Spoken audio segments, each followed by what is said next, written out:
So bakit nga ba napaka-big deal para sa mga Warriors fans at sa mga NBA fans na makascore ng 30 points si Podziemski?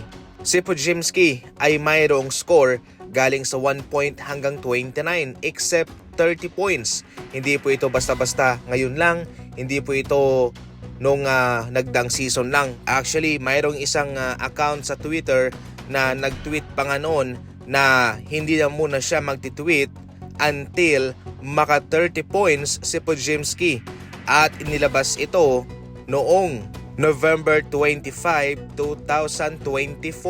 So dahil nakascore na si Podziemski ng 30 points ay nabuhay na ang account na ito. Ganun po katagal na hindi po naka-score ng 30 points itong si Podziemski. Considering pa na wala si Stephen Curry sa mga nakalipas na buwan, malaking big deal para sa mga fans na makita na siya'y makascore ng 30 points. At considering pa mga idol na tila paborito siya ni Coach Steve Kerr. Kaya ganoon na lamang na hinihintay ng matagal. Kinuha naman ng Los Angeles Lakers si Nick Smith at binigyan na ng standard NBA contract.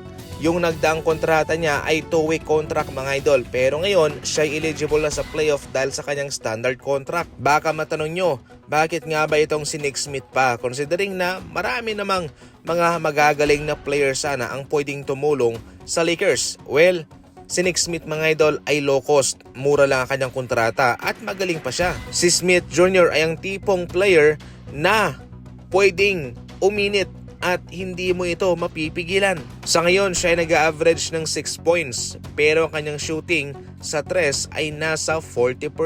Certified shooter ang batang ito despite na mababa ang kanyang numerong na ibibigay para sa Lakers. Siyempre, mababa ang kanyang minuto bilang 2-week contract. Pero ngayon ay mabibigyan siya ng mataas na exposure dahil sa kanilang kakulangan sa gwardya para sa playoff.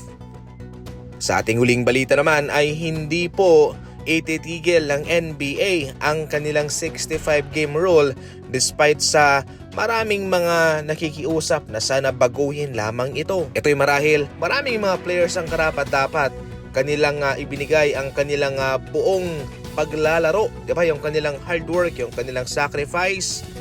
Kakaunti na lang sana yung mga laban na kanilang mailalaro para makamit nila ang 65-game rule, pero dahil tinamaan sila ng malubhang injury ay hindi po sila nakaabot. Definitely kawawa ang mga players dito at magbe-benefit naman ang mga kupunan sa 65-game rule.